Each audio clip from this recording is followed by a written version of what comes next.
দৃষ্টি। সুপ্রভাত সবসময়ই ভালো লাগে।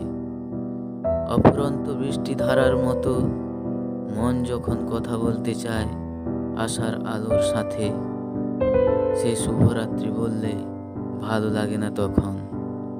তার মনও কি রাতের অন্ধকারে দেখতে পায় মাথার নিচে জমে থাকা আধ ভেজা বালিশ, কিংবা অবহেলায়, অনাহত আবদারে, দু চোখের বেদনায় ব্যথাতুর ক্ষেত্র আমার একার নয় মনে করে সেই নদী আসছে না আর স্রোতে, বইছে না এ বুকের ঝড়ে, থামিয়ে দিচ্ছে না দহন কিংবা আঘাত।